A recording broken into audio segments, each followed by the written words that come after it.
नमोस्तु।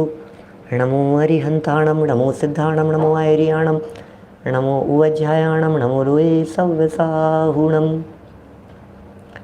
ओंकारं बिन्दुसंयुक्तं नित्यं ध्यायन्ति योगिनः। कामदं मोक्षदं चैव ओंकाराय नमो नमः। अविरल शब्दघनौघ प्रक्षालित सकलभूतलमलकलङ्कः। मुनिभिरुपासित तीर्था सरस्वती हरतु नो दुरितान्।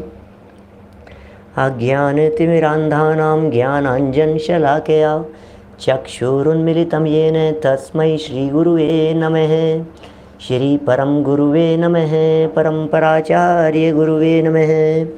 सकलकलुषविध्वंसकं श्रेयसां परिवर्धकं धर्मसम्बन्धकं भव्यजीवमनः प्रतिबोधकारकं पुण्यप्रकाशकं पापप्रणाशकमिदं शास्त्रं श्रीसंयमप्रकाशनामधेयम्। अस्य मूलग्रंथकर्ता रहे श्री सर्वज्ञ देवास तदुत्तरग्रंथकर्ता रहे श्री गणधर देवास प्रति गणधर देव तेषां वचनानुसार आचार्य श्री कुंदकुंदामनाय आचार्य सूर्यसागरेण विरचितं श्रोतारः सावधानतया शृण्वन्तु।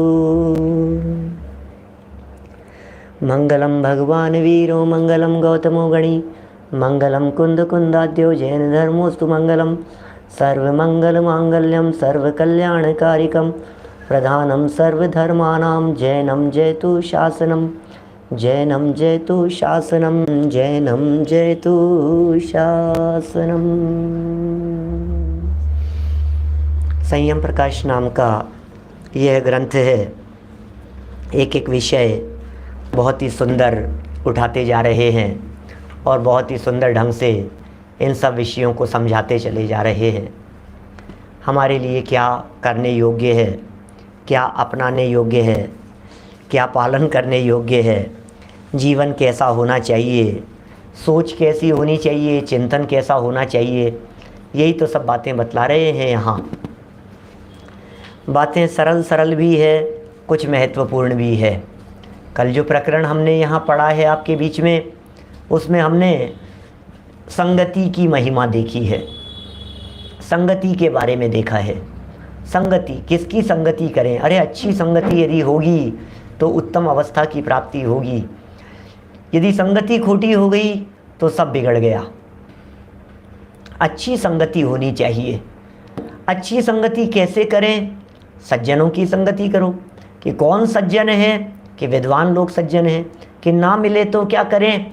कि उनके प्रवचनों को देखो। नहीं मिले तो क्या करें? बोले शास्त्रों की संगति करो। नहीं मिले तो क्या करें? बोले पूर्वाचार्य ज्ञानी विद्वानों का स्मरण करके उनकी संगति कीजिए। जैसे एकलव्य ने द्रोणाचार्य की संगति की थी। एकलव्य ने जिस तरह से द्रोणाचार्य की संगति की, उसी तरह से हम भी शिष्य हैं। किनके? वीतरागी संतों के। हम भी शिष्य हैं किनके? उमा स्वामी आचार्य के। हम भी शिष्य हैं किनके? समंतभद्राचार्य देव के, कुंदकुंदाचार्य देव के, अमृतचंद्राचार्य देव के। इन सब के हम शिष्य हैं। ये सब बातें यहाँ बता रहे हैं, सिखा रहे हैं, समझा रहे हैं। कल 5 उदाहरण देकर के, 4 उदाहरण देकर के इस बात को बतला दिया था कि भाई देखो अच्छी संगति से इनका कितना अच्छा हो गया, देखो अच्छी संगति से इनके साथ कितना अच्छा हो गया। ये कितनी बातें यहाँ कही गई। आज और बढ़ा रहे हैं कुछ एक बात को। ये क्या कह रहे हैं? 131 नंबर पेज निकालिए, फिर देखिएगा जरा। 131 नंबर पेज पर क्या कहते हैं? प्राज्ञ है। प्राज्ञ है, ओहो। प्राज्ञ है माने होता है बुद्धिमान। प्राज्ञ है माने होता है चतुर। प्राज्ञ है, कौन है प्राज्ञ है? ये कह रहे हैं अर्थात जो हेय माने छोड़ने योग्य।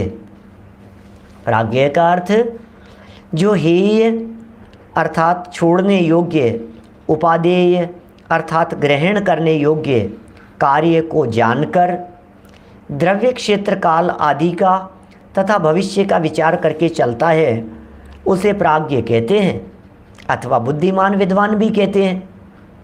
इतनी सुंदर बात कह रहे हैं भैया, द्रव्य क्षेत्र काल भाव का विचार रख करके काम करो। क्या? द्रव्य क्षेत्र काल भाव का विचार रख करके काम करो। फ्यूचर दिखना चाहिए आपको। भविष्य दिखना चाहिए। देखिए, खाली ज़मीन पर जिस तरह से इंजीनियर नक्शा देख लेता है, पत्थर के शिलाखंड में मूर्तिकार मूर्ति देख लेता है, आप लोग अपने घर में इंटीरियर कराने के पहले जब वो व्यक्ति बतलाता है तो क्या वो आप सब देख नहीं लेते हैं? बंद आंखों में क्या आपको वो सब दिखाई नहीं देता है? यदि आपको ये सारी बातें बंद आंखों में दिखाई दे रही है, इसका मतलब यह है कि आप बुद्धिमान हैं।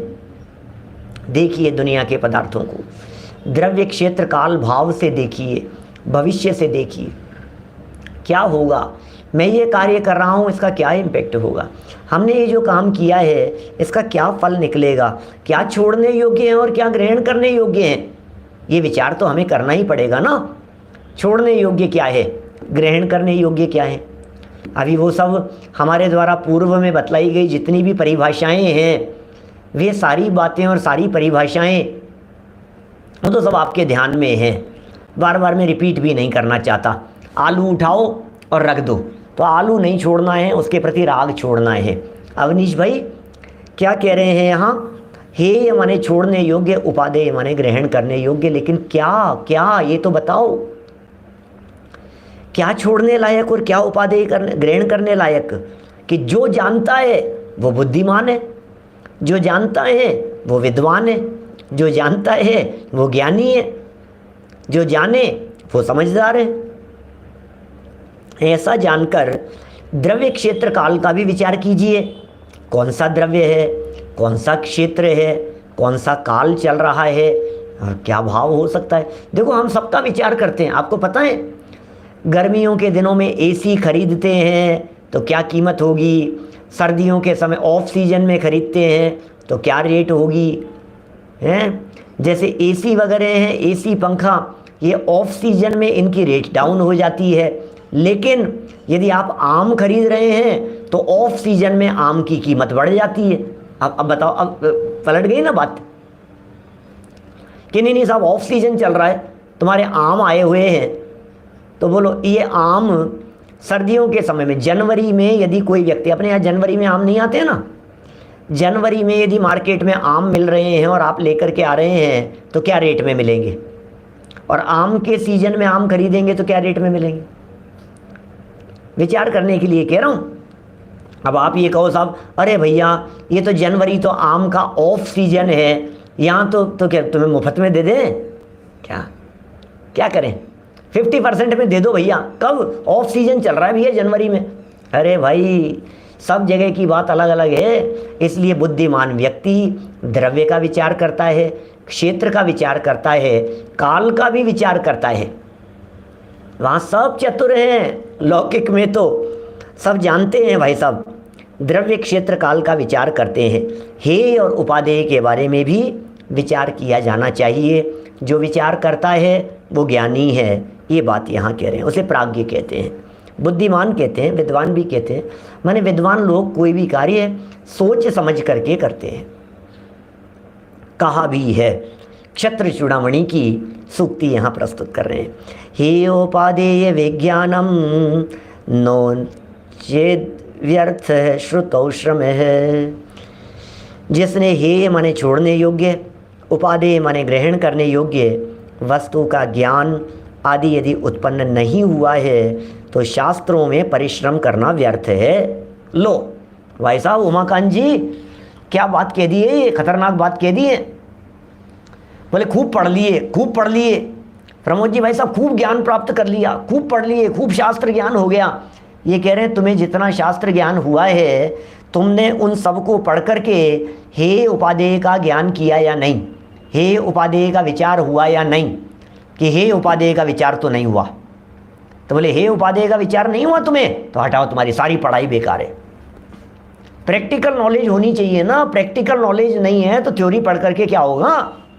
आप देखिए, एक व्यक्ति, एक बालक जिसने सीए कर लिया, सीए पास हो गए भाई साहब, सीए में अच्छी रैंक आ गई उसकी, लेकिन वो भी जब तक इंटर्नशिप नहीं करता है, मेडिकल में किसी ने टॉप किया है और बिल्कुल मेडिकल टॉप कर लिया उसने, उसके बावजूद भी जब तक किसी डॉक्टर के निर्देशन में साल 6 महीने इंटर्नशिप नहीं करता है तब तक गवर्नमेंट भी उसे डिग्री नहीं देती, यूनिवर्सिटी उसे डिग्री नहीं देती है।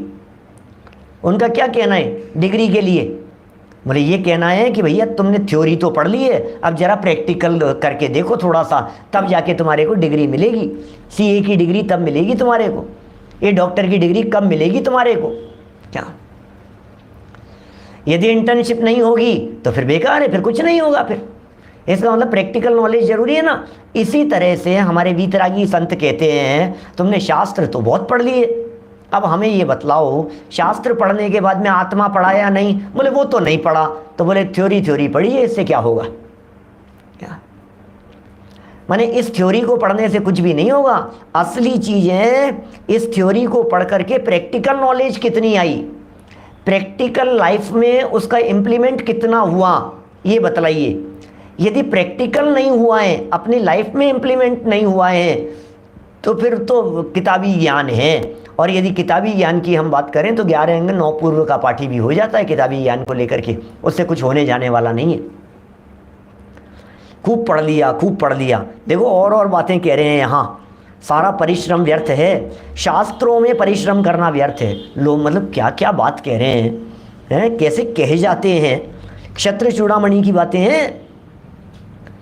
शास्त्रों में परिश्रम व्यर्थ है। जो बुद्धि शास्त्र में लगी हुई है उस बुद्धि को कह रहे हैं बोले बेकार है तुम्हारी ये सारी बुद्धि। किताबें लिख दी, टीकाएं लिख दी, व्याख्याएं कर दी हैं, खूब सुना दिए, खूब व्याख्यान कर दिए, जीवन में क्या है? बोले कुछ नहीं है। तो बोले बेकार है। अनुभव से आना चाहिए, अनुभव में आनी चाहिए वो बात। राकेश जी सर, अनुभव में आनी चाहिए वो बात। देखिए और भी कहा है, सत्यम तपो ज्ञान महिंसता च विद्वत् प्रणामम च सुशीलता च एतानि यो धारयते स विद्वान न केवलम यह पठते स विद्वान। सत्य, तप, दया, नम्रता, सज्जनता इत्यादि सद्गुणों को जो धारण करता है, यो धारयते स विद्वान, यो धारयते स विद्वान। वाह क्या कह रहे, यो धारयते, जो धारण करे, स विद्वान, वो विद्वान है। जो धारण करेगा वो विद्वान है। यो धरत्युत्तमे सुखे, ये क्या क्या गजब शब्द दे दिए। सत्य है कि आपके जीवन में, तप है कि आपके जीवन में, दया है कि आपके जीवन में, नम्रता और सज्जनता है कि आपके जीवन में। यदि नम्रता नहीं है, यदि सज्जनता नहीं है, यदि सरलता नहीं है, यदि तप नहीं है, यदि संयम नहीं है, इन सद्गुणों को जिसने धारण नहीं कर रखा है, तो ये कह रहे हैं उसे कौन विद्वान कहे भाई साहब। जो धारण करता है उसे प्राज्ञ एवं विद्वान कहते हैं। जो इनको धारण करता है उसे प्राज्ञ कहते हैं, बुद्धिमान कहते हैं, उसे विद्वान कहते हैं। और अगला वाक्य कितना खतरनाक है उल्लास भाई, बताओ। जो केवल पढ़ लेता है वह विद्वान नहीं है। लो, जो केवल पढ़ लेता है वह विद्वान नहीं है। इसका मतलब पोथी पढ़ पढ़ बावरा पंडित भयान कोए। क्या? पोथी पढ़ पढ़ बावरा पंडित भयान कोए, और 2.5 आखर आत्म के पढ़े सो पंडित होए। क्या? कबीरदास जी की पंक्तियां हैं, उन्होंने 2.5 आखर प्रेम के लिखा है। क्या? उन्होंने 2.5 आखर प्रेम के, प्रेम के 2.5 अक्षर, प्रे 1.5 है और मैं 1 है, तो 2.5 अक्षर है प्रेम में। ऐसे ही हम कहते हैं 2.5 अक्षर प्रेम के नहीं, 2.5 अक्षर आत्म के पढ़ो। आत्म में भी 2.5 अक्षर है, आ, आधा त और म। तो कितनी भी पोथियाँ पढ़ ली, कितने भी शास्त्र पढ़ लिए, सब कुछ पढ़ लिए, लेकिन जिसने ये 2.5 अक्षर पढ़ लिए उसने सब पढ़ लिया। और जिसे इन 2.5 अक्षरों की पहचान नहीं है, बोले उसने कुछ नहीं पढ़ा, उसका क्या करें? क्या बोलो, क्या कहें? बोले एक एक बातें कितनी गंभीर होती हैं, एक एक बातें कितनी विशेष होती हैं, ये हमें सोचनी पड़ेगी भाई साहब। यदि हम नहीं सोचेंगे तो हमें कुछ हासिल होने वाला नहीं है। देखिए क्या कहते हैं यहाँ, जो केवल पढ़ लेता है वह विद्वान नहीं। अब इससे ज़्यादा कठोर बात और क्या हो सकती है। हम विद्वान किसे समझते हैं? अरे भाई साहब बहुत पढ़े हैं, आपको मालूम है कितनी डिग्रियां हैं, आपको मालूम है कितने शास्त्र लिखे हैं, आपको पता है कितनी किताबें लिखी है इन्होंने, आपको पता है इनकी लिखी हुई किताबें यूनिवर्सिटी में चलती है।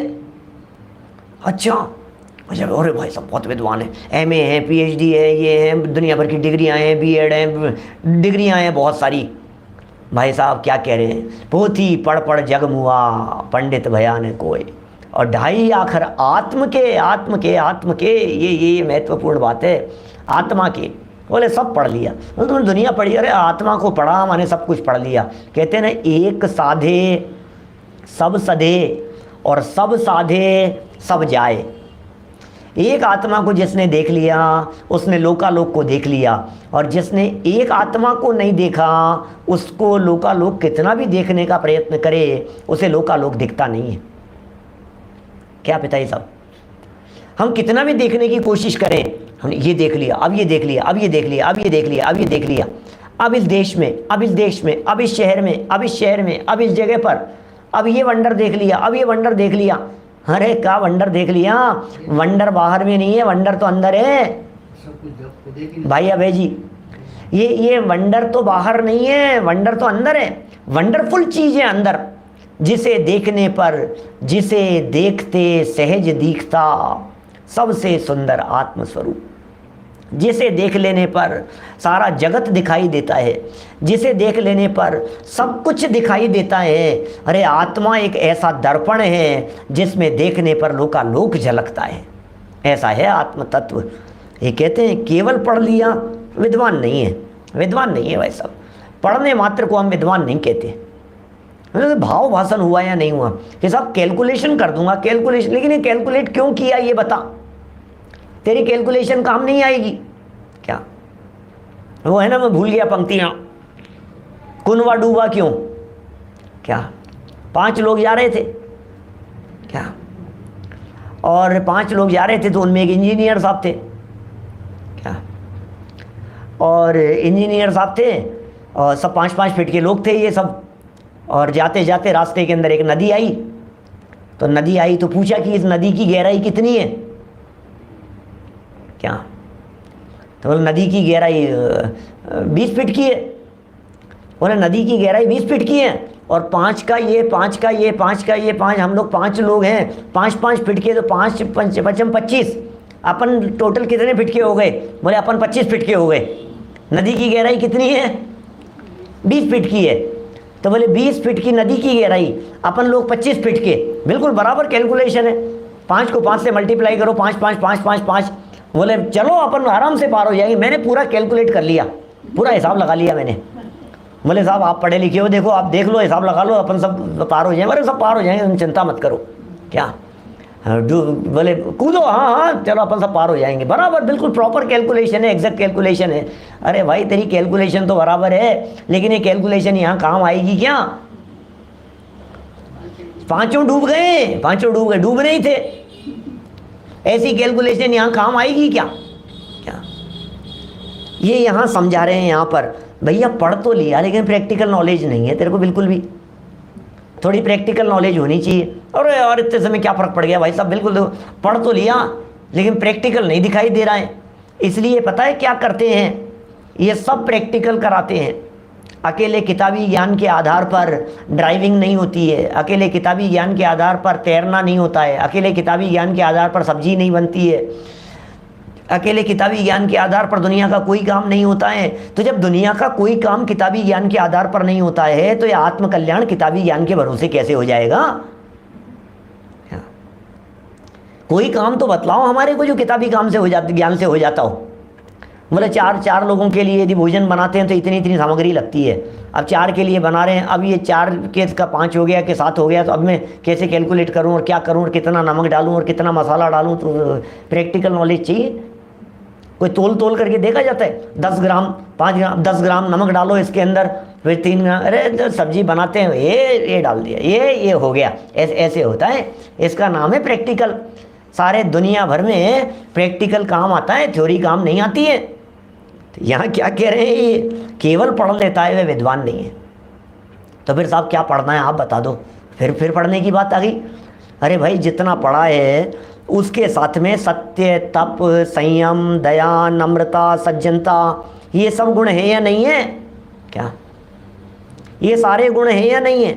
सज्जनता भी चाहिए, नम्रता भी चाहिए, दया भी चाहिए, और तप और सत्य भी चाहिए। 5 तो बातें कही हैं, और जिनमें ये कुछ भी नहीं है, ये सब जीरो हैं। चलिए और भी कहा है, कुछ और आगे बढ़ते हैं अपन। इसी तरह की बातें कुछ और कह रहे हैं, सुंदर सुंदर बातें हैं, देखिए। गुणवद गुणवद्वा कुर्वता कार्यमादौ परिणतिरवधार्या यत्नतः पंडितेन अतिरवस्कृतानां कर्मणामा विपत्ते भरवती हृदयदाही शल्यतुल्यो विपाक है। भर्तरी शतक का है, भर्तरी शतक का क्या? भर्तरी शतक, शिवचंद्र के भाई भर्तरी, क्या वो भर्तरी, और बहुत नाम है इनका भर्तरी का संस्कृत साहित्य में। संस्कृत साहित्य में ये नीति शतक वगैरह, ये भर्तरी शतक, नीति शतक, ऐसे ऐसे लिखे हैं इन्होंने, और ऐसी ऐसी बातें लिखी हैं। सारे दुनिया के संस्कृत के विद्वान, पंडे लोग, जैन विद्वान तो थे ही, और सारे हिंदू लोग, हिंदू संस्कृत के पंडे लोग, ये सब के सब इन सारे शास्त्रों का लोहा मानते हैं कि क्या बातें लिखी है। 3 शतक लिखे हैं इन्होंने। ये क्या क्या लिखा है भर्तरी ने, और क्या बातें, और क्या सटीक घटित होती है। कोई जैनियों की बपौती थोड़ी ना है, जो जैन कुल में पैदा हो गया उसका जैन दर्शन है, ऐसा थोड़ी ना है भाई साहब। हमारा ये जैन दर्शन जैनी मात्र का नहीं है, हमारा ये जैन दर्शन जन जन का दर्शन है। क्या नीति शतक है, श्रृंगार शतक है, वैराग्य शतक है, क्या ये सब शतक लिखे हैं। भर्तरी शतक भी है, इसका भर्तरी शतक के नाम से भी पुकारा जाता है उसे, ऐसा। तो बड़े बड़े गजब गजब की बातें हैं, एक एक बातें ऐसी है। अपन तो क्षत्र चूड़ामणि नीतियों को पढ़ पढ़ करके कितने अभिभूत हो गए हैं। मैं सच में, मेरे को भी बहुत प्रिय ग्रंथ लगता है। हमारे सब लोग कहते रहते हैं अरे गजब का ग्रंथ था भाई साहब, गजब का ग्रंथ था क्षत्र चूड़ामणि। हमें भी ऐसा लगता है, गजबी का ग्रंथ है क्षत्र चूड़ामणि। तो क्षत्र चूड़ामणि क्यों गजब का है कि नीतियाँ बड़ी गजब गजब की है, प्रैक्टिकल नॉलेज देते हैं, आर्ट ऑफ लिविंग सिखाते हैं। तो आप सोचिए जिसमें बीच बीच में नीतियाँ हैं वो इतना गजब का है, जो नीति के ऊपर ही लिखा गया है वो कैसा होगा। अब यहाँ नीति बतला रहे हैं, जरा देखिए। गुण युक्त अच्छा, अवगुण युक्त बुरा।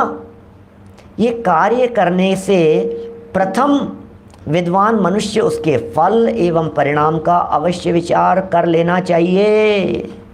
क्या बात कह रहे हैं? गजब हो गया, कितनी सुंदर बात कही है। बिना विचारे जो करे सो पीछे पछताए, काम बिगाड़े आपनो जग में होत हंसाए। क्या बिना विचारे जो करे, क्या बिना विचारे, बिना विचार किए हुए जो करेगा सारा जगत हंसेगा उसे देख देख करके। ये क्या कर रहा है, ये क्या कर रहा है, विचार तो कर। अरे नहीं नहीं मैंने विचार तो किया, मैंने बहुत विचार किया, बहुत विचार किया। तो मुल्ला नसीरुद्दीन जैसा विचार मत करना। अपनी गर्दन फंसा दी थी उसने 2 महीने विचार करने के बावजूद भी। ये क्या किया, रोजाना दातुन करने के लिए बाहर निकलता था और सामने से बैल को आते हुए देखता था, और बैल को देखता था और बैल के सींग दिखाई देते थे, ऐसे घूमे हुए, ऐसे घूमे हुए सींग दिखाई देते थे। और ये रोज दातुन करता रहता था, और देखता यार मेरा चेहरा भी गोल है और ये इसके सींग भी गोल है, यदि मेरा जो ये चेहरा है बिल्कुल इसके मेरे से ऐसे लगे तो फिट हो जाए तो कैसा रहे, बिल्कुल। और फिर वो निकल जाता था, विचार करता रहता था। दूसरे दिन फिर वही दातुन करने का टाइम, घर के बाहर निकल करके, और सामने से वही बैल आता हो, फिर यार विचार कर रहा है, वो बार बार में विचार कर रहा है। फिर क्या हुआ, एक दिन उसने लगा दी अपनी गर्दन। फिर क्या होना था भाई साहब, लोहड़िया जी क्या होना था, योगेश जी साहब आगरा से क्या होना था बतलाओ। बोले फिर क्या होना था, फिर तो हॉस्पिटल पहुंच गए। बोले क्या हुआ, हो क्या गया, लोग मिलने के लिए आए। बोले होना क्या था यार, वो बैल के सींग थे और उसमें थोड़ी गर्दन लगाई, ये हाल हो। बोले यार तुम बुद्धि नहीं है तुम्हारे में, सोचा नहीं तुमने। अपनी गर्दन को बैलों के सींग में लगाने से पहले कुछ विचार नहीं किया क्या? क्या बात कर रहे हो भाई साहब, 2 महीने बराबर विचार किया है क्या? इसे विचार नहीं कहते हैं, इसका नाम विचार नहीं है।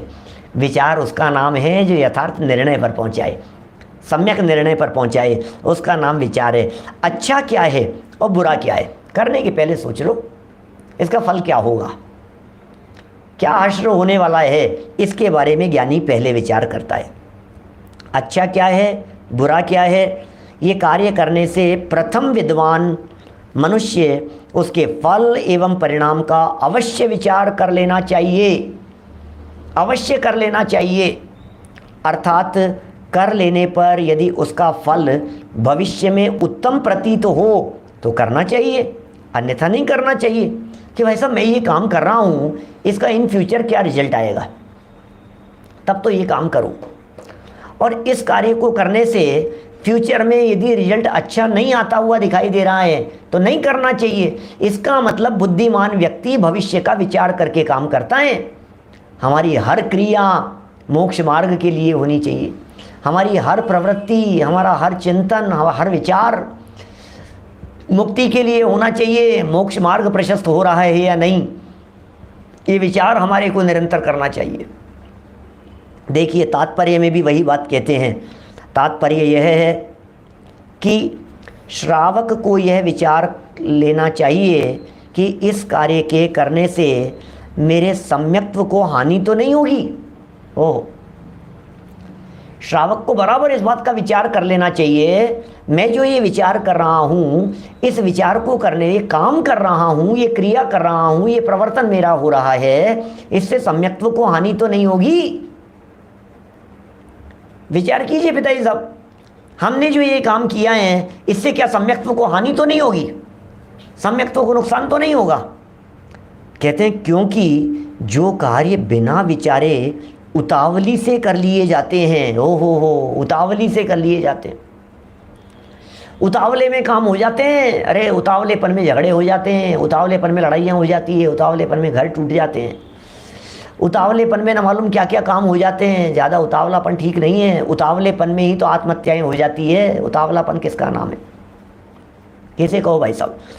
ये उतावलेपन की कह रहे हैं, जो कार्य बिना विचारे उतावली से कर लिए जाते हैं और उसका परिणाम जब बुरा निकलता है, ओहो, जब परिणाम बुरा निकलता है तो हृदय में दाह पैदा करने वाला एवं कील के समान चुभने वाला उसका दुख बहुत सताता है एवं अखरता है, और फिर पश्चाताप भी होता है। काश मैंने विचार कर लिया होता, काश मैंने सोचा होता, अरे मैंने ये क्या कर लिया, मैंने ये क्यों कर लिया। ओहो, नासमझी में, उतावलेपन में फिर बाद में पछतावे के अलावा और कुछ हाथ नहीं आता है।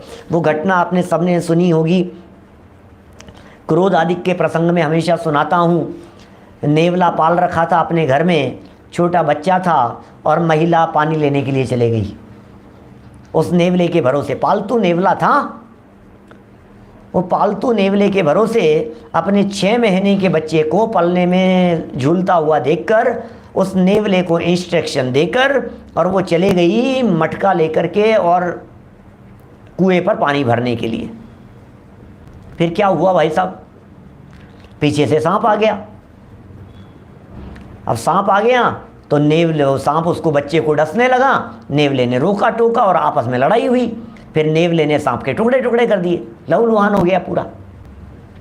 और सूचना देने के लिए अपनी मालकिन के पास जा रहा था। क्या कुएं पर गई थी ना वो, कि ऐसा ऐसा हो गया था, ऐसा सांप आ गया था, पूरा खून से लथपथ था ये भी। और ये जब रास्ते में जा रहा था तो वो लौट करके आ रही थी, जब ये जा रहा था वो लौट करके आ रही थी। और फिर क्या हुआ, क्या फिर देखा, और जैसे ही उस महिला ने देखा, अरे बच्चे को छोड़ करके आई थी, उधर बच्चा और ये नेवला, बच्चा और नेवला, बच्चा और नेवला, और ये खून से लथपथ, और तूने ये क्या किया, क्या तेरे भरोसे छोड़ करके आई थी, तूने ये क्या किया। और पानी से भरा हुआ मटका उस नेवले के ऊपर पटका, उसे मार डाला और दौड़ती दौड़ती गई कहाँ पर, अपने बच्चे के पास में। और बच्चा तो बिल्कुल पलने में झूल रहा था, मुस्कुरा रहा था, हंस रहा था खिलखिला करके। और नीचे सारा जमीन धरती खून से लथपथ थी, सांप के टुकड़े टुकड़े पड़े हुए थे। ओ सारी कहानी ख्याल में आ गई, पूरी पिक्चर ख्याल में आ गई। मैंने ये क्या कर दिया, मैंने ये क्या कर लिया। क्या ये उतावलापन ठीक नहीं है, ये उतावलापन बहुत गड़बड़ी हो जाती है। इस उतावलेपन में धैर्य रखो, विचार करो, जल्दीबाजी में कोई निर्णय मत करो। क्या पता क्या परिस्थिति होगी, क्या पता क्या बात है, न मालूम क्या हुआ होगा। भरोसा रखो, विश्वास रखो, उतावलापन मत करो। ऐसे ही वो लक्ष्मण चढ़ गए, अरे आज नहीं छोड़ूंगा, धनुष बाण लेकर के पेड़ पर चढ़ रहे। ये क्या हुआ भैया, काम छोड़ करके तू ऊपर कैसे चढ़ गया? पेड़ से फटाफट लकड़ियां काट रहा था, फटाफट पेड़ से नीचे उतरा वनवास के दौरान, और धनुष बाण लेकर के फटाफट ऊपर चढ़, अरे आज नहीं छोड़ूंगा, यहाँ भी आ गया। अरे रामचंद्र जी ने पूछा, भाई बता तो सही हो क्या गया है? अरे वही भरत, हमें वनवास देकर के भी उसे चैन नहीं पड़ा, सेना के साथ में आ रहा है, यहाँ पर मारना चाहता है हमारे को, नहीं छोड़ूंगा। अरे भाई तू रुक जा, तू धैर्य रख, तू धैर्य रख, तू नीचे उतर। और फिर जब वो नीचे उतरा और जब भरत आए सेना और सब के साथ में, तो पूरी पिक्चर क्लियर हो गई। भैया ये नाराज होकर के नहीं आए थे, इन्होंने धोखा नहीं दिया था, ये भरत का षड्यंत्र नहीं था। क्या ये भरत का षड्यंत्र नहीं था? क्या ये भरत की तमन्ना नहीं थी राजपद प्राप्त करने की? ये भरत की वजह से हमें देश निकाला नहीं दिया गया, भरत की वजह से हमें 14 वर्ष का वनवास नहीं दिया गया। ये वनवास के पीछे भरत का कुछ षड्यंत्र नहीं था। विचार तो कर, विचार तो कर भाई, विचार तो कर, क्या हुआ? ये उतावलापन ठीक नहीं है। सारी बात क्लियर हो गई। ओहो, बहुत होता है भाई साहब, बहुत होता है ऐसा। गलत फहमी में क्या क्या काम नहीं हो जाते हैं, फिर उसका जो दाह होगा, वो जो अखरता है हमारे को, उसका जो दुख होता है, वो सताता है, पश्चाताप होता है, फिर उसका कोई इलाज नहीं है, कोई उपचार नहीं है। अब पछताए क्या होत जब चिड़िया चुग गई खेत। अब पछताने से क्या होगा यार, काम करने के पहले सोचना चाहिए था। क्या भरत जी तो मनाने के लिए आए थे, हमें पहले सोचना चाहिए था। मैं सोच ही नहीं पाया। काम करने के पहले सोचिए, पहले सोचिए, काम करने के पहले 10 बार सोचिए, और कर लेने के बाद में फिर उसका विचार मत कीजिए, फिर खत्म कर दीजिए। फिर तो ठीक है, प्राग भाव में डाल दो उसको, जो हो गया सो हो गया, खत्म, छुट्टी। अब नहीं विचार करना उसके बारे में। बीती ताही विसार दे, ऐसा कहते हैं। भूतकाल को भूल जाओ, याद करने योग्य नहीं है, विचार करने योग्य नहीं है। काम करने के पहले सोचना चाहिए था। टिकट बुक कराने के पहले सोचना चाहिए था। अब क्या करना है, अब विचार नहीं करना है उसके बारे में कुछ भी, जो हो गया सो हो गया। अरे क्या हुआ है ये सोचना। भगवान महावीर स्वामी के ज्ञान में यही झलक रहा था, क्या क्या हो गया है, अब क्या करें हम। आदिनाथ भगवान के ज्ञान में यही झलक रहा था। एक समय की पर्याय को इधर से उधर करने की ताकत किसी में नहीं है। कौन क्या करेगा, सहजता अंगीकार करो, सहजता धारण करो। एक एक पर्याय की स्वतंत्रता और स्वाधीनता को जानकर, उसका विचार करके स्वाधीन भव, निर्भय भव, निर्भय हो जाओ, सरल हो जाओ, सहज हो जाओ, शांत हो जाओ। ये बात यहाँ सिखा रहे हैं हमारे को। लेकिन लेकिन लेकिन काम करने के पहले, बोले पहले तो खूब सोचना भैया। क्या पहले तो, अच्छा अपन अपनी बच्ची का विवाह उतावली में कर देते हैं क्या? बोलो राकेश मोदी जी साहब, बोलो, अपने बच्चे का विवाह उतावली में कर देंगे अपन, फिर क्या होगा? ऐसे कैसे कर देंगे भाई साहब? नहीं नहीं, और देख लो, और देख लो। और बतलाऊं आपको, वो जो है ना फेरे कराने वाला पंडित, जो फेरे कराने के लिए आता है, 6 फेरे के बाद में भी कहता है अभी और विचार कर लो, अभी कुछ नहीं बिगड़ा है। अरे क्या क्या बात कर रहे हो जितेंद्र जी साहब, क्या कह दिया? अभी अभी और विचार कर लो, अभी कुछ नहीं बिगड़ा है, इसका मतलब क्या है? अरे भाई तू कहना क्या चाहता है? इसका मतलब अब बिगड़ने वाला है 7वें फेरे के बाद में, कुछ नहीं बिगड़ा है, मतलब क्या है?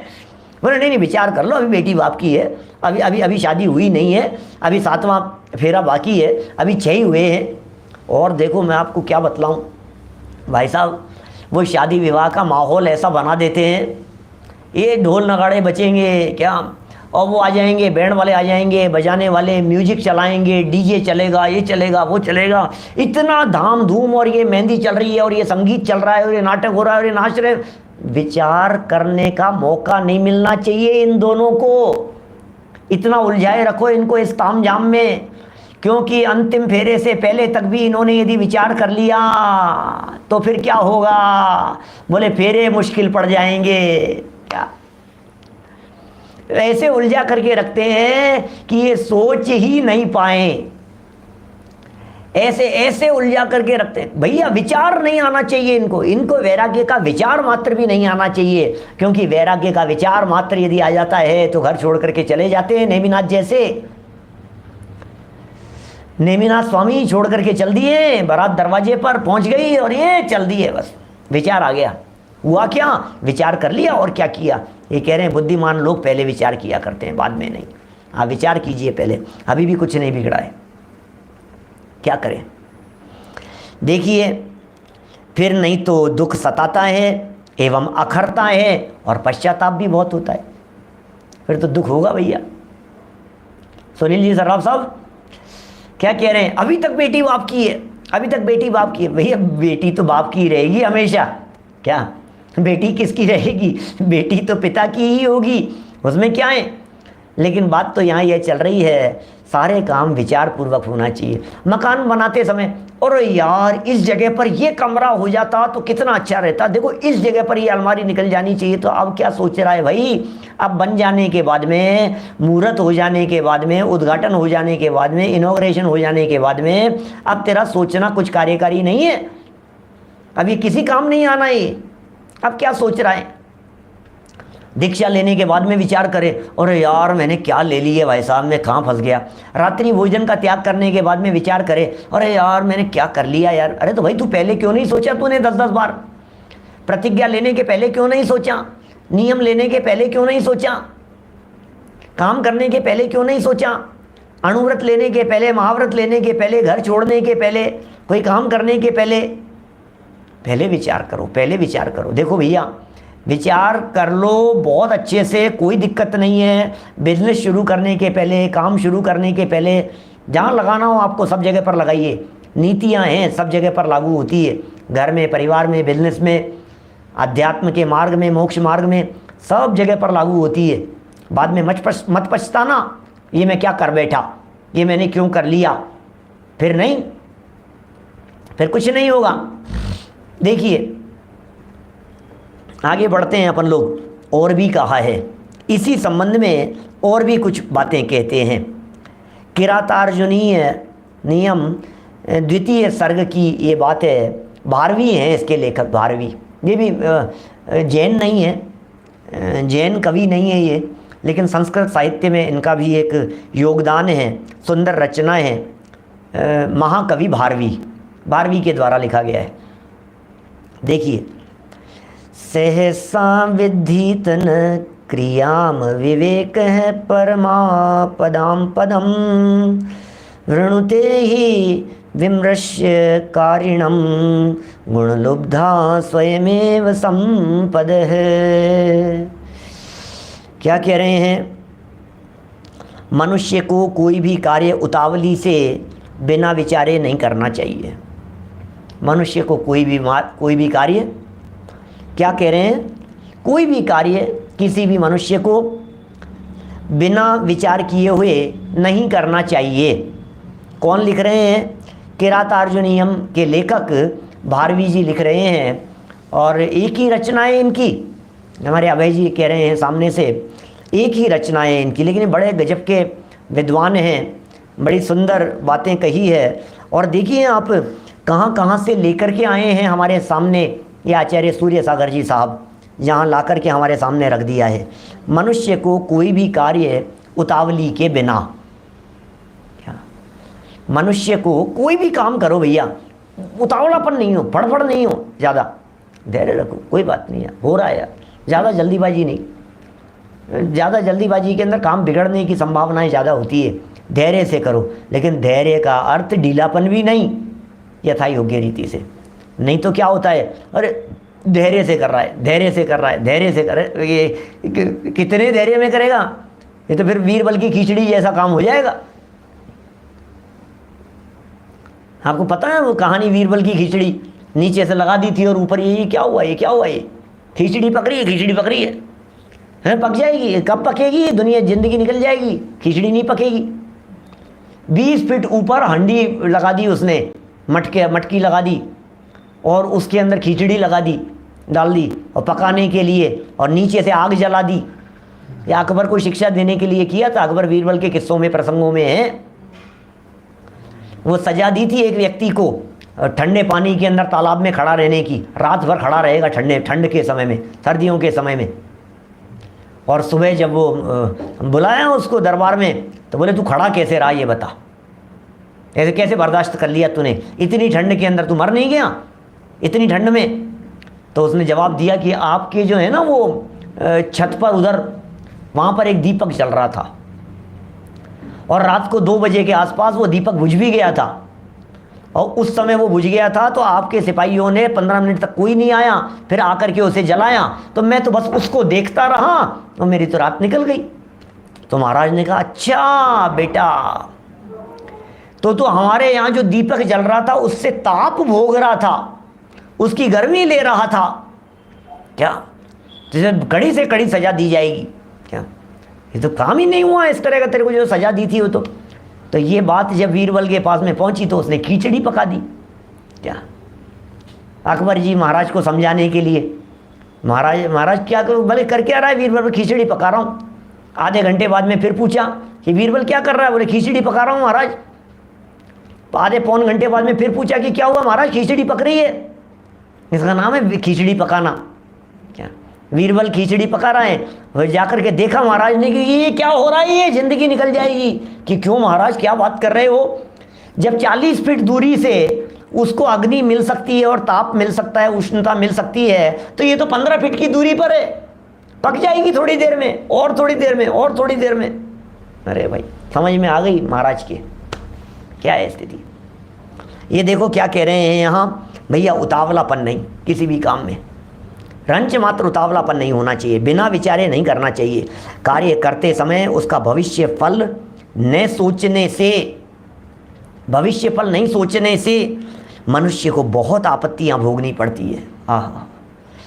बड़ी आपत्तियां भोगनी पड़ेगी, विपत्ति और संकट भोगने पड़ेंगे उसे। मनुष्य की हालत है भाई साहब, क्या करो। इसलिए सम्यक्त्व के लिए, आत्मकल्याण के लिए क्या, आत्मकल्याण करो, मोक्ष मार्ग पर चलो। हम जिस मार्ग पर चल रहे हैं, क्या ये रास्ता ठीक है? पहले निर्णय करो। कदम बढ़ाने के पहले निर्णय करो, टिकट कराने के पहले निर्णय करो, कहीं कैंसिल तो नहीं कराने पड़ेंगे। बहुत विचार कर लो भाई साहब, क्या क्या होने वाला है और क्या किया जाना चाहिए। और विचार पूर्वक कार्य करने वाले बुद्धिमान मनुष्य को गुणों को लुभाने वाली संपत्तियां स्वयं प्राप्त हो जाती है। जो बुद्धिहीन होते हैं उनकी संपत्ति चले जाती है, और जो बुद्धिमान होते हैं उन्हें सहज ही ये सारी संपत्तियां स्वयं उनके चरणों में आकर के लौटती है। उन्हें अपार धन संपत्ति और वैभव की प्राप्ति हो जाती है, अपने आप हो जाती है। बुद्धि चाहिए। बुद्धिमान है क्या ये बतलाओ, क्या बुद्धिमान होना चाहिए। आप बुद्धिमान किसका नाम? अरे नीर क्षीर विवेक को जिनागम्य बुद्धिमान कह करके पुकारा गया है।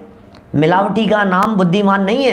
बुद्धि है तो अलग अलग कर, बुद्धि है तो चेतन को चेतन और जड़ को जड़ जान, बुद्धि है तो जीव जुदा और पुद्गल जुदा, ये भेद विज्ञान कर। बुद्धि यदि है तो राग का अंश मात्र भी मेरे आत्म तत्व में मिला हुआ नहीं होना चाहिए, ये बराबर भेद विज्ञान कर। इसका नाम है बुद्धिमान। क्या बुद्धिमान किसका नाम है? बुद्धिमान किसे कहें? नहीं मतलब मैं बहुत बुद्धिमान हूं, क्या बात कर रहे हो साहब, बहुत बुद्धिमान हूं भैया मैं, कि क्या बुद्धिमान है? जड़ चेतन में तो भेद विज्ञान कर नहीं पा रहा है, फिर कह रहा है बुद्धिमान हूं। बुद्धिमान लोग क्या करते हैं? असॉर्टिंग करते हैं ना। बुद्धि होगी तो असॉर्टिंग कर पाएगा, बुद्धि होगी तो नमक और बूरे में भेद कर पाएगा, बुद्धि होगी तो मसालों को भिन्न भिन्न पहचान पाएगा, बुद्धि होगी तो संतरे और मौसमी का अंतर जान पाएगा, बुद्धि यदि होगी तो नमक नींबू को अलग जानेगा और मौसमी को अलग जानेगा। बुद्धि से ही तो हो रहे हैं ये सारे काम। कौन बुद्धिमान? भेद विज्ञान जिसके पास में है वो बुद्धिमान है। भिन्नत्व की अनुभूति जिसके पास में है वो बुद्धिमान है। न्यारा न्यारा जान रहा है वो ज्ञानी है, उसे बुद्धिमान कहा गया है। उसे प्राज्ञ कह करके पुकारा गया है। किसका नाम प्राज्ञ है ये बतलाइए। क्या प्राज्ञ है माने कौन? बुद्धिमान कौन है ये बतलाइए। प्राज्ञ है कह रहे हैं, हाँ बड़े गजब के शब्द दिए हैं। किसे बुद्धिमान कहें भाई साहब? हमारे कहने से कोई बुद्धिमान नहीं हो जाता। देखो कौन बुद्धिमान होता है, जो वेद विज्ञानी होता है, ये सब समझा रहे हैं। और भविष्य फल न सोचने वालों को आपत्तियां भोगनी पड़ेगी। सोचा ही नहीं, फ्यूचर के बारे में विचार ही नहीं किया उसने, क्या भोगना पड़ेगा? आपत्तियां। क्या भोगना पड़ेगा? परेशानियां भोगनी पड़ेगी। और विचार पूर्वक काम करने वाला कोई मनुष्य हो, बुद्धिमान है, तो ऐसे मनुष्यों को गुणों को लुभाने वाली संपत्तियां, वाह, जड़ संपत्तियां नहीं, क्या जड़ संपत्ति की बात नहीं कर रहे हैं, गुणों को लुभाने वाली संपत्तियां स्वयं प्राप्त हो जाती है। ओहो, स्वयं ही गुण प्रकट हो जाते हैं बुद्धिमान लोगों के, जिनके पास में ऐसा विवेक होता है। इसीलिए नीर क्षीर विवेक की चर्चा की है। जहाँ जहाँ विवेक की बात करते हैं, हमारे यहाँ जनागम में, वहाँ सब जगह पर वेद विज्ञान की बात कर रहे हैं। ज्ञान को विवेकवान कहा है, ज्ञान को समझदार कहा है। ज्ञान रूपी योग्यता जिसके पास में है उसका कल्याण हो जाएगा। बस देखिए, ये हो गई यहाँ तक बात। एक लाइन और बची है, पढ़ करके अपन बात को संपन्न करते हैं। देखिए जरा, इसलिए कार्य करते समय, जब भी कार्य करें, आप कोई भी काम करें, दुनिया का कोई भी काम करें, नीतिकारों के वचन है ना, इसलिए कह रहे हैं। और मोक्ष मार्ग का काम हो तो सावधानी और ज़्यादा ज़रूरी है। समाज के काम हो तो बहुत सावधानी की ज़रूरत है। सबको साथ में लेकर के चलें, विवाद नहीं हो, आपस में झगड़े नहीं। भाई साहब, ये प्रभावना के कार्य हैं। प्रभावना का कार्य चलते चलते अप्रभावना होने में देर नहीं लगती है क्या? इसलिए बहुत विवेकपूर्वक निर्णय लो, विचार करके निर्णय करो, बहुत समझदारी से काम करो। इसलिए कार्य करते समय ऊहापोह ज्ञान से, उसका ऊहापोह ज्ञान से मतलब क्या? ऊहापोह का मतलब क्या हुआ? ऊहापोह माने तर्क वितर्क। ऊह, ऊह कहते हैं तर्क को।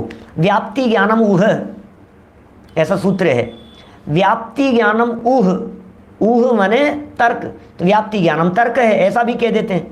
व्याप्ति के ज्ञान को तर्क कहते हैं। तो तर्क की बात हो, ऊहापोह, तर्क वितर्क, दोनों तरफा विचार करूँ, ऐसा है कि ऐसा है, ऐसा है या ऐसा है, ऐसा है नहीं, ये इधर, ये इधर, ये इधर। जब किसी चीज़ के बारे में, मैं हमारे विद्यार्थियों को कहता हूँ बहुत बार, जब किसी चीज़ के बारे में कुछ निर्णय कर रहे हो और आपका मन ये कह रहा हो कि करूं कि नहीं करूं, आप पेपर पेन लीजिए और दोनों के प्लस माइनस पॉइंट लिखिए। ऐसा करेंगे तो क्या क्या होगा, और यदि इसके अपोजिट ये काम करेंगे तो क्या क्या होगा। सच में कभी कभी जीवन में कई ऐसे फैसले लेने पड़ते हैं जिन फैसलों में आपका एक फैसला, उसके ऊपर पूरी लाइफ डिपेंड करती है। एक फैसला, क्या भाई साहब, ऐसे अनेक बातें होती हैं, अनेक घटनाएं होती हैं। जिग्नेश भाई, हर प्रसंग में विचार करना। समझ लीजिए आप, शादी के संबंध में ऐसा कहते हैं, ये ऐसे वायर हैं, ऐसे तार हैं, जो तार यदि सही जुड़ गए तो सारा घर रोशन है, और यदि वो तार गलत जुड़ गए तो फिर जिंदगी भर झटके ही झटके हैं, और क्या होगा रिंकेश भाई। तो बराबर सोच लो, विचार लो, जोड़ने के पहले, क्या झगड़ा नहीं हो, विवाद नहीं हो। मैंने बहुत विचार करके, बहुत समझ करके निर्णय कर लेना। मराठी शब्द है क्या ये, ऊहापोह? आई डोंट नो, मुझे नहीं पता है, ऐसा नहीं है। न्याय बहुत पढ़ते रहते हैं, तो बचपन से ही पढ़े हैं। देखिए अंतिम वाक्य पढ़ रहे हैं यहाँ, ऊहापोह ज्ञान से उसका भविष्य फल सोचकर कार्य करने वाला बुद्धिमान व्यक्ति ही श्रावक धर्म का अधिकारी होता है। ये जितने प्रकरण चल रहे हैं, संस्कृत का शब्द है भाई साहब, हमारे संजय जी लिख रहे हैं, संजय जी बड़ा मलेरा, संस्कृत के बहुत अच्छे विद्वान हैं हमारे। संस्कृत व्याकरण के संबंध में आज भी कहीं भी हम कहीं कोई अटकते हैं विद्वान लोग, तो पहला नाम संजय जी का आता है। कुछ चुनिंदा विद्वान हैं ऐसे। देखिए ये कह रहे हैं संस्कृत का शब्द है ऊहापोह, मराठी में भी होगा, बहुत आता होगा, हिंदी में भी आता है, लेकिन मूल शब्द संस्कृत का है। कार्य को करते समय ऊहापोह ज्ञान से उसका भविष्य फल सोचकर कार्य करने वाला, भैया कर लो, निर्णय कर लो, सोच लो, विचार लो, फिर ऐसा करने वाला बुद्धिमान व्यक्ति ही श्रावक धर्म का आदि, सारा प्रकरण श्रावक धर्म के संदर्भ में चल रहा है। बहुत सारे लोग ये बात कह सकते हैं। हमें एक बात बतलाइए पंडित जी, ये सारे प्रकरण कोई शास्त्र में लिखने के हैं क्या? अभी मैं क्या जरूरत थी, बतलाओ मेरे को। कौन बुद्धिमान होता है, धर्म पत्नी कौन कहलाती है, ये क्या होता है, वो क्या होता है। ये कल क्या प्रकरण चल रहा था अपना, संगति, सत्संगति करो, कुसंगति मत करो। अब ये कोई बातें शास्त्रों में लिखने की है क्या? कई लोगों को ऐसा विकल्प आ सकता है। तो मैं बहुत सरल शब्दों में कह रहा हूं, ये जितने भी प्रकरण हैं ये श्रावक धर्म के लिए हैं। क्या? कौन श्रावक, श्रावक कहलाने के कौन योग्य हैं, ये बतलाइए। कौन व्यक्ति श्रावक कहलाने के योग्य है? देखो जरा ये सारी बातें, अभी कृतज्ञ हैं, अभी फिर श्रावक के संदर्भ में आगे कृतज्ञ पने की बात कह रहे हैं। नहीं कृतम उपकारम साधवो विस्मरंती, कृतज्ञ होना चाहिए, अपने ऊपर किए गए के उपकारों को सदा स्मरण करने वाला होना चाहिए। ये सुंदर बातें आगे और आने वाली है। अभी की चर्चा को यहीं विराम देते हैं। जो जो बातें जैसे जैसे सिखाई जा रही है हम अपने जीवन में उतारते जाएं और आत्मकल्याण का पथ मार्ग प्रशस्त करते चलें। अल्पकाल में हम सब सिद्धालय में जाकर के विराजमान होंगे। इसी भावना से बात को यहीं विराम दे रहा हूँ। जय श्री राम।